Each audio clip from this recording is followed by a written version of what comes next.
Welcome to the Deep Dive podcast channel. Ever catch yourself in a mental whirlwind, where your thoughts feel more like a stormy sea than a calm harbor? Yeah, that feeling is pretty common, actually. Well, today we're navigating some of those turbulent thought patterns.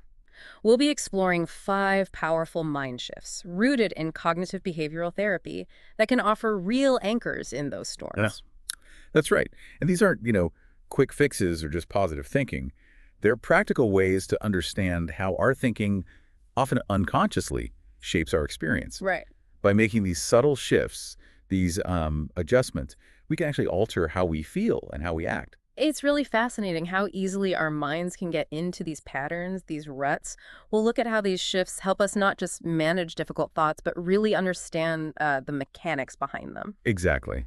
And No. that understanding can lead to some pretty significant personal growth. Yeah, definitely. And hey, if you find value in exploring these deeper aspects of our minds today, we'd love for you to subscribe to the channel. Absolutely.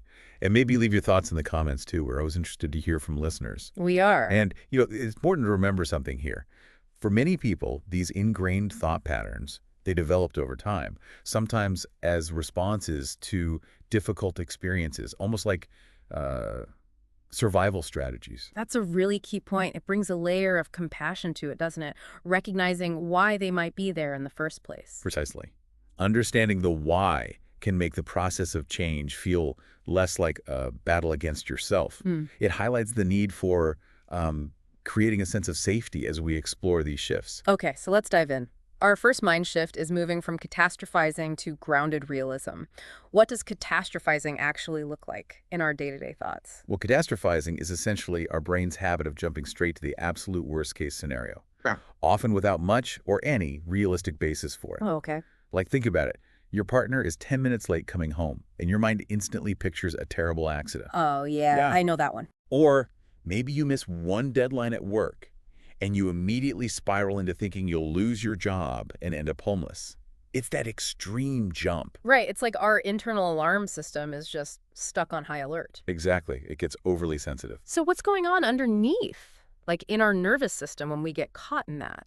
From a nervous system perspective, it's often that survival response, kicking in the fight or flight activation we hear about. Mm-hmm. Our brain, which is fundamentally wired to detect threats, perceives a potential danger, even if it's just imagined, and it primes us for the worst possible outcome. And that floods us with stress hormones. Precisely. Cortisol, adrenaline. Mm-hmm. And the irony is, this flood actually hinders our ability to think rationally and assess the situation calmly. It fuels the fire, really.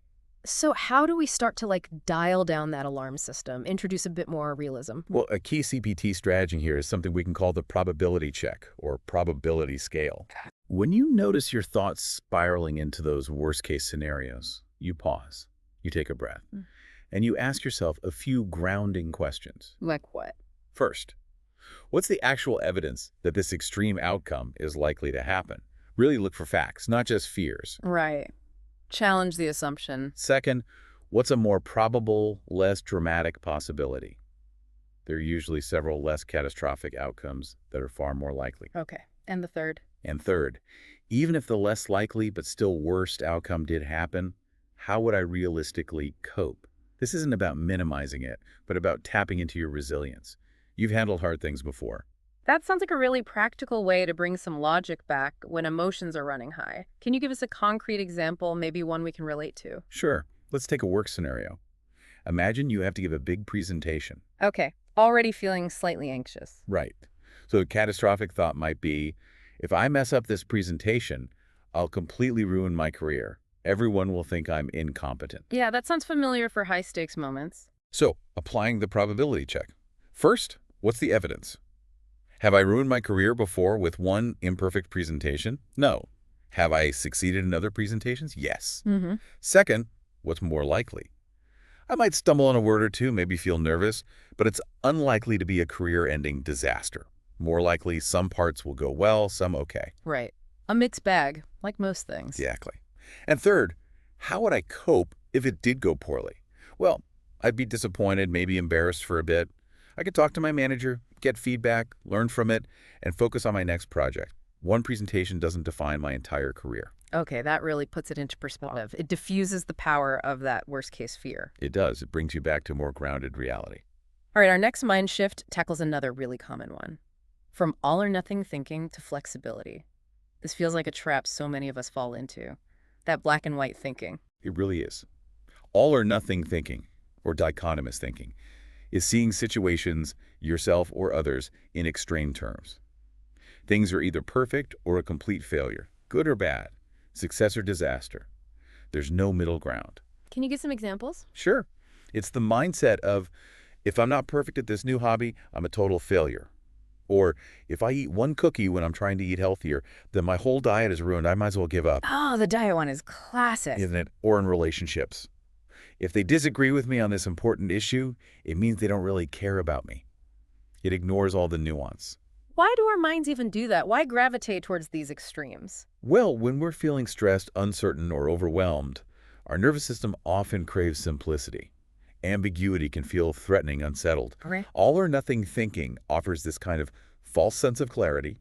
It simplifies a complex world, but it does so by distorting reality, and often leads to unnecessary self-criticism or harsh judgments of others. So it feels safer, but it's actually limiting us. Precisely. How do we start to embrace that middle ground then? Introduce more flexibility, more shades of gray? The both-and approach, or thinking in shades of gray, is really helpful here.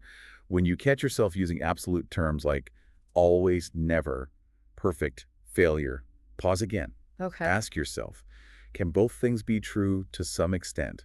Or what exists between these two extremes? Maybe even what's the, say, 80% truth here, instead of demanding 100%. Finding the nuance. Finding the nuance, exactly.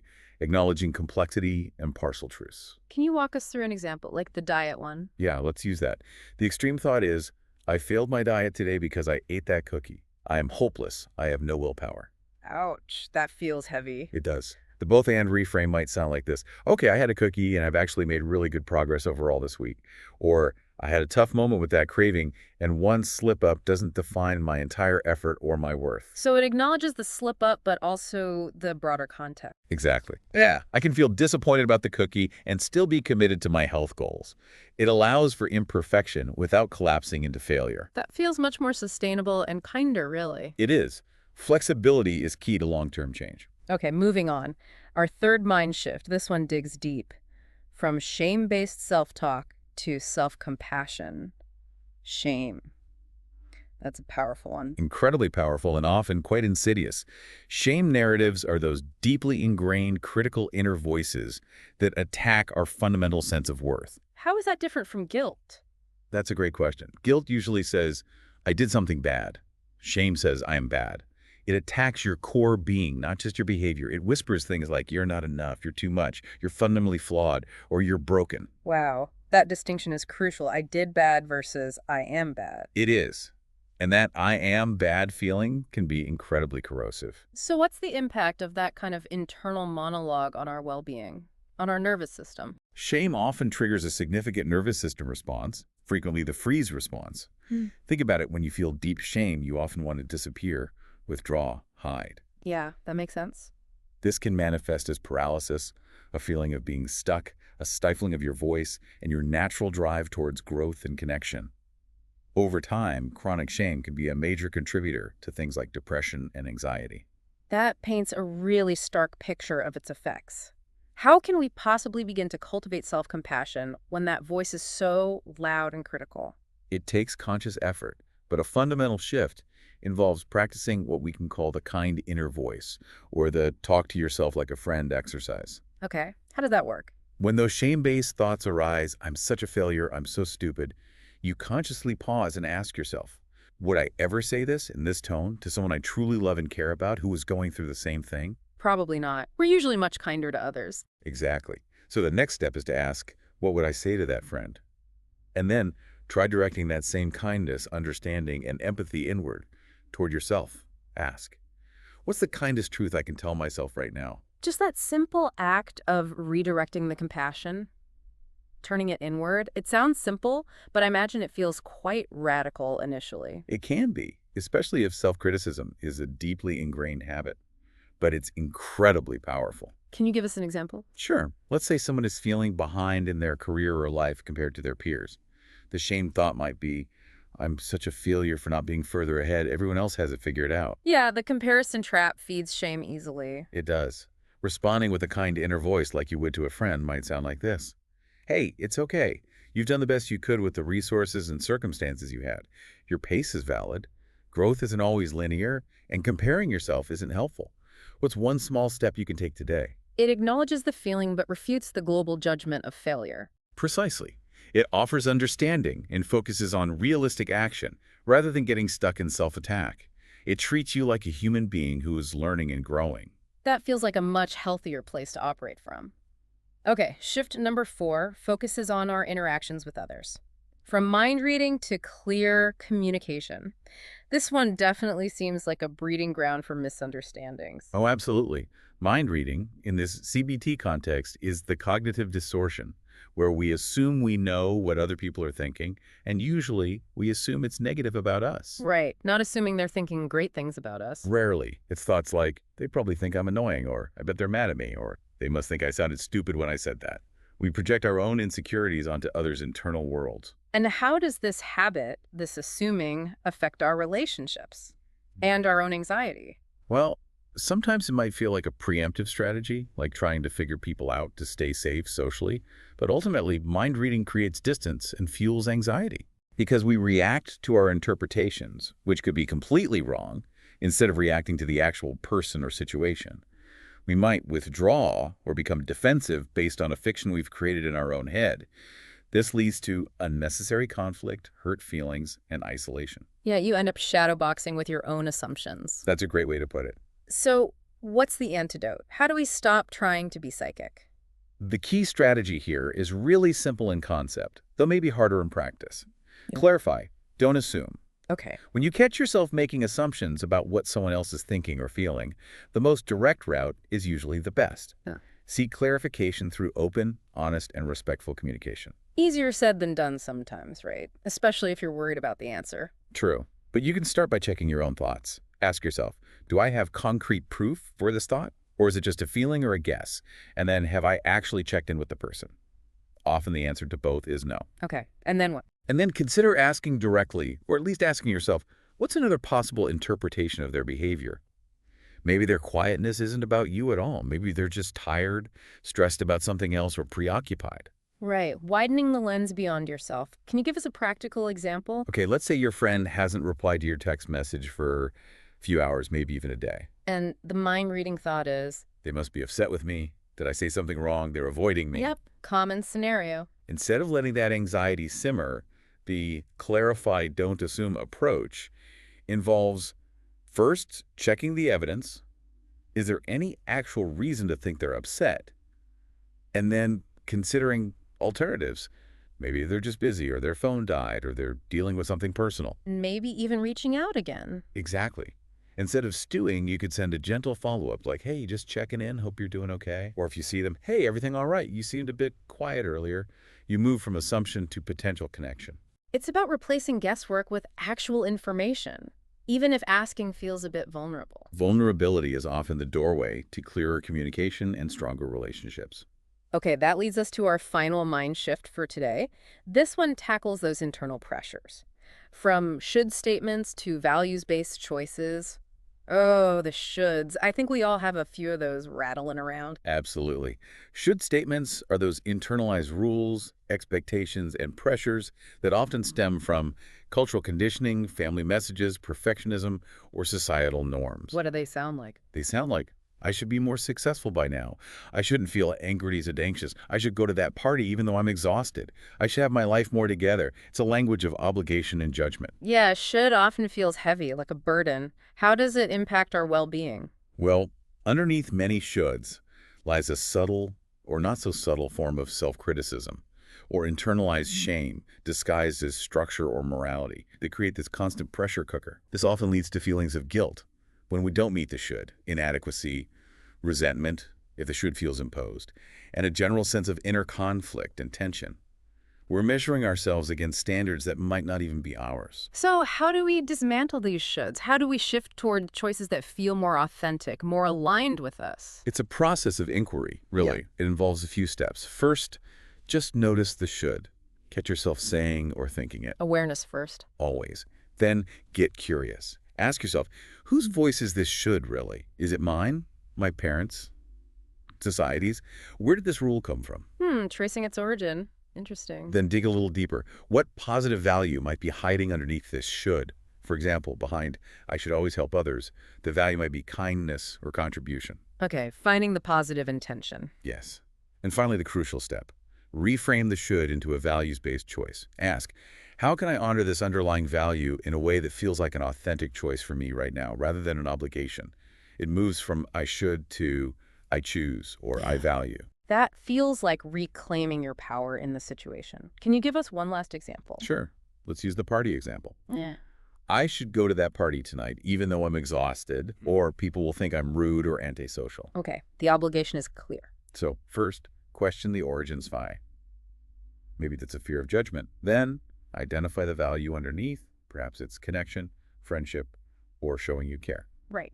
Now, the reframe into a values-based choice. Okay, I value connection with my friends, and I also deeply value rest and taking care of my energy levels. Tonight, honoring my need for rest feels like the most aligned choice. I choose to recharge tonight so I can connect more meaningfully another time. Maybe I'll send a nice message instead.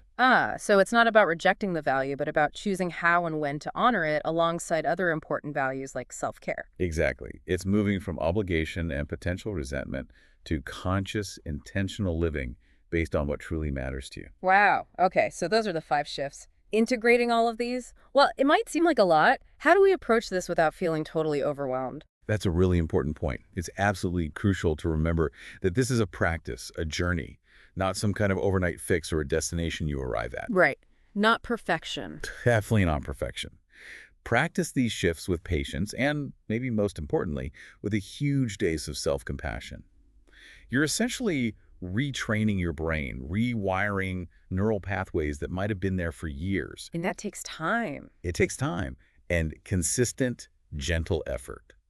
Celebrate the small victories the moment you catch a catastrophic thought and introduce a little realism, the time you choose a both-and perspective, the instance you offer yourself kindness instead of shame. Acknowledge the effort, not just the outcome. Exactly. And expect setbacks. Old patterns will resurface, especially under stress. The key is to notice, be kind to yourself when they do, and gently guide yourself back to the new way of thinking. Remember that talk to yourself like a friend approach. Apply it to this process itself. Are there any simple, maybe daily practices that can help support this kind of rewiring? Absolutely. Incorporating just a brief daily check-in can be incredibly helpful. Maybe take a few moments each day, perhaps in the morning or evening, just to notice your thoughts without judgment. Like a mindful moment. Yes. Place your hand on your chest. Maybe take 3 slow, grounding breaths. And then gently ask, what am I believing right now? What stories is my mind telling me? Like, are they entirely true? Are they helpful? Just bringing that awareness in. Exactly. And pairing this brief mental check-in with activities that help regulate your nervous system can be really beneficial too. Things like gentle movement, spending a few minutes in nature, listening to calming music, or connecting with a safe, supportive person. These help create a state of greater calm and receptivity for shifting those thought patterns. So it's about both the mental practice and supporting your physical system. They work hand in hand.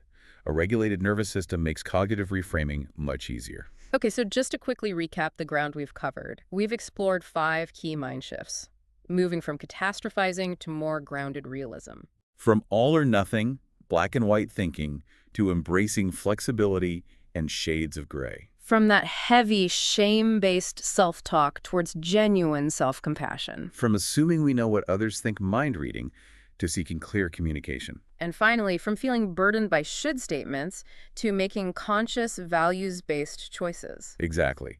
And the core message weaving through all of this is that while our thoughts can feel incredibly real and powerful, they are not necessarily facts. They are often mental habits. Habits that can be changed. Yes. With awareness, with that crucial self-compassion, and with consistent practice, we absolutely can learn to identify the unhelpful patterns and actively cultivate more balanced, constructive, and kinder ways of thinking. It really is empowering, isn't it, to realize we have more agency over our inner world than we might think. It truly is. It's a path towards greater self-awareness, definitely more self-acceptance, and ultimately building a more resilient and hopefully more fulfilling life. Now, as you're listening and reflecting on all this, some questions might naturally be popping up. We thought we'd tackle a few common ones in a quick FAQ section. First off, can CBT-based approaches, like the ones we've discussed, really lead to lasting changes in my thinking? Yes, absolutely. There's a vast body of research supporting the effectiveness of cognitive behavioral therapy. Numerous studies show it helps individuals identify and modify those unhelpful cognitive patterns, leading to significant and often lasting improvements in emotional well-being, mood, and behavior. It really can help rewire things. Okay, that's encouraging. But what if I feel like I've been thinking this way for years, maybe even decades? Are these patterns too ingrained to change? That's a common concern, but the answer is generally no. They're not too ingrained. Even long-standing thought patterns can be shifted. It takes consistent effort and awareness, absolutely, but our brains are remarkably adaptable. This concept, called neuroplasticity, means we can literally form new neural pathways and weaken the old, unhelpful ones over time. It might take more practice, but change is possible. So, how can I tell in the moment if a thought I'm having is actually one of these distorted thoughts we talked about? That's a great practical question. A few helpful self-inquiry prompts can work here. Ask yourself, is this thought 100% true all the time without any exceptions? Usually distorted thoughts are generalizations. Also ask, is there any objective evidence that contradicts this thought? Try to be a detective for counter-evidence. Okay. And another good one is, how would someone else, maybe a friend or just an objective observer, view this situation if they didn't have my emotional attachment to it? Stepping outside yourself can offer perspective. If the thought isn't 100% true and there's evidence against it, it's likely got some distortion in it. You mentioned earlier that this approach acknowledges the nervous system, making it sort of trauma-informed. Why is that angle important? Recognizing the nervous system's role is crucial because it helps us understand that some of these thought patterns aren't just bad habits or negative thinking in a vacuum. They might be deeply ingrained survival responses stemming from past experiences or perceived threats. So it gives context. Exactly. It helps us approach change with more compassion for why the pattern exists in the first place.